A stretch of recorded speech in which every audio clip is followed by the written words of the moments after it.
Assalamualaikum warahmatullahi wabarakatuh. Bertemu saya lagi, Yohan Drosat. Di video kali ini saya ingin mengajak teman-teman untuk belajar bersama tentang menggambar serigala, teman-teman ya. Yang pasti disertai dengan cerita masalah serigala ini, teman-teman. Bisa menambah pengetahuan kita.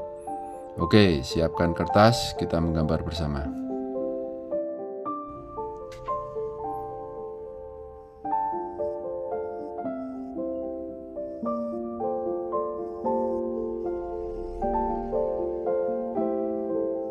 Far to the north, beyond the reach of roads and cities, where snow whispers across frozen earth and time moves with the wind.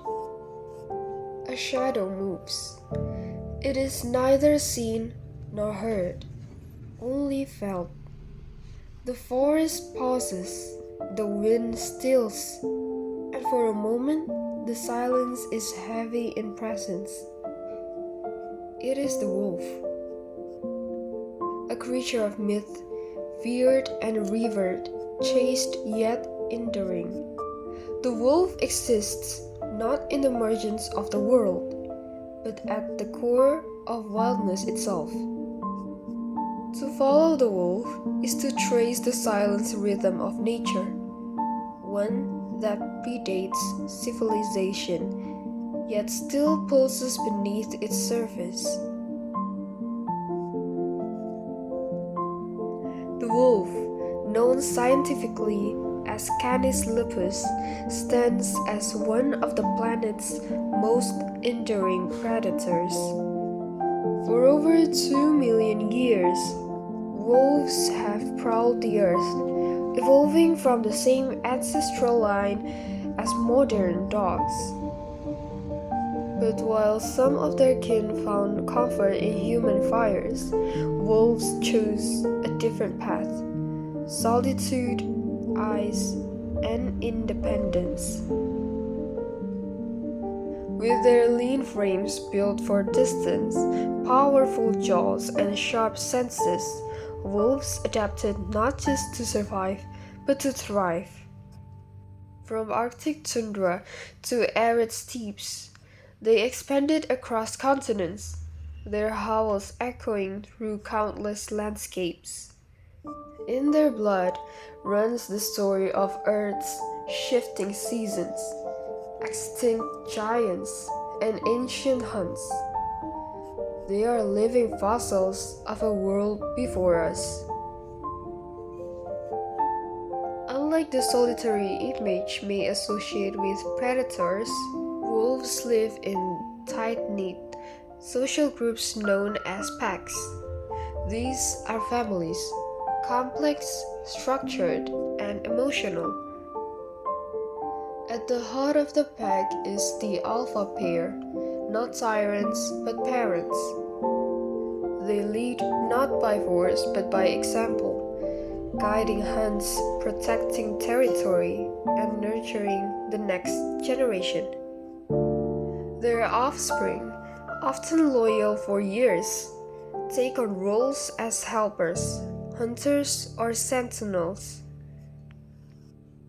Wolves care deeply. Pups are guarded and taught, not left behind. Members greet each other with nuzzles, licks, and wagging tails, a language of affection and belonging. Conflict, when it arises, is resolved not through violence but through posture, sound, and deference. A simple glance can calm tension. In the pack, peace is maintained not by dominance but by deep mutual understanding. A wolf's howl pierces the quiet, eerie, melancholic, and beautiful. Yet it is the only one thread in a vast tapestry of communication.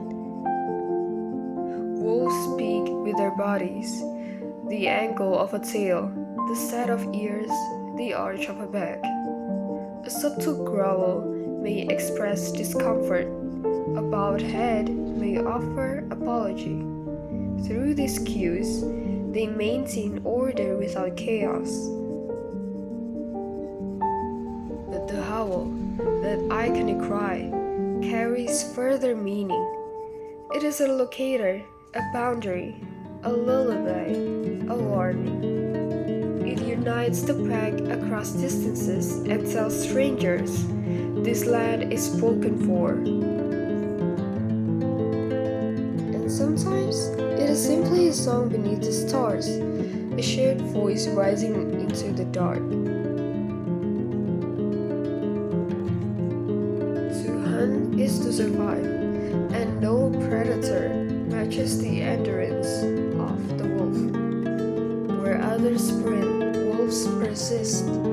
They are marathoners of the wilderness, tireless, focused, and relentless. For them, a chase is not measured in meters, but in miles.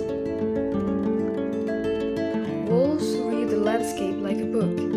The flicker of a distant ear, the angle of hoof prints in snow, because of wind, all become signals.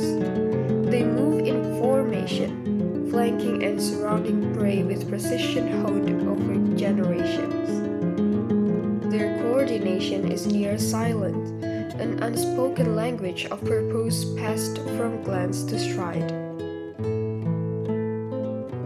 Their prey, elk, bison, deer, are often larger, faster, and better armed with hoofs and horns. Their prey, elk, bison, deer, are often larger, faster, and better armed with hoofs and horns. But wolves understand rhythm and opportunity. They test the herd, watching for a limb, a hesitation, an old wound. Patience is their ally, and so is unity. When the time is right, they commit. The chase erupts, a blur of speed and strategy. Sometimes the hunt ends in failure, and that too is nature. A lesson, a reset. But when it succeeds, the kill is shared. Pups feed first, then the rest.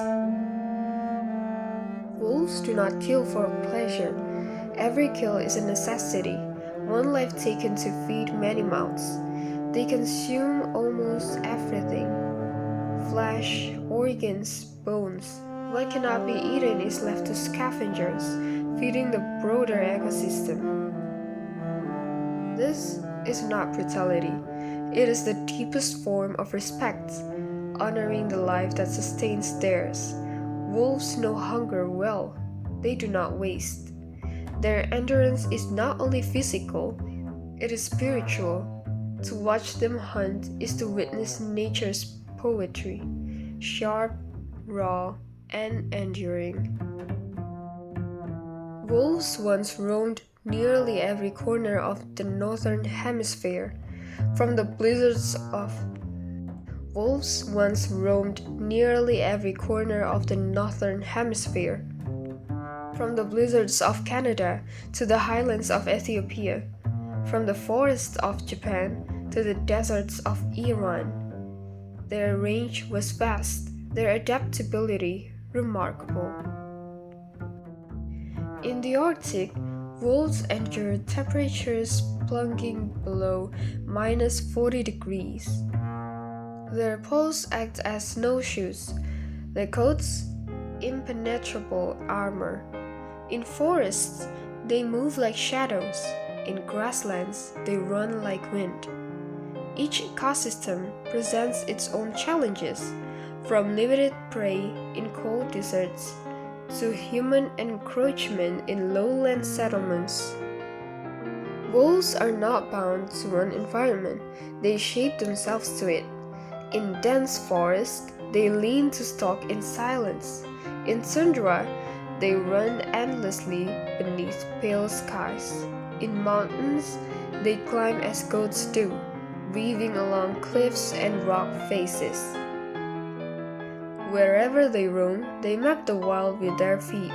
They become part of the landscape's memory, their paths etched in snow, dust, and story. As long as there is prey to hunt and space to breathe, the wolf will endure.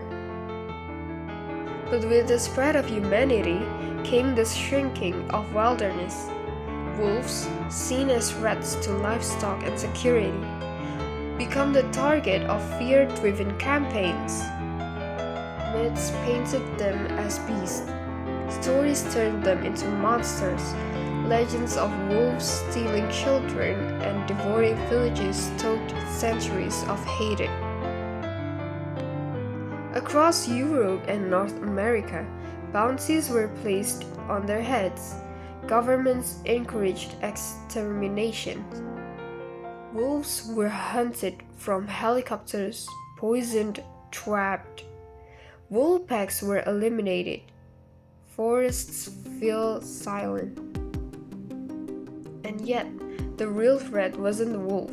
It was misunderstanding. In truth, attacks on humans are vanishingly rare. Most wolves flee long before we even notice them. Their primary interest is survival, not conflict. Wolves are not evil. They are simply wild. But fear is louder than facts, and for centuries that fear silenced the whole. In their absence, the land spoke. Without wolves, deer and elk populations exploded. Overgrazing stripped valleys of young trees. Rivers lost their banks. Birds vanished. Beavers disappeared. The landscape grew quiet and then unraveled. But when wolves returned to Yellowstone National Park in the 1990s, something incredible happened. Elk began to move differently, avoiding open areas near streams. Coyotes, once unchecked, were pushed back, allowing smaller mammals like foxes to thrive. The cascade of restoration sparked by one species changed an entire ecosystem. Wolves, through their mere presence, remind prey to be wary, to move, to adapt. Their role is irreplaceable, not because they dominate, but because they belong.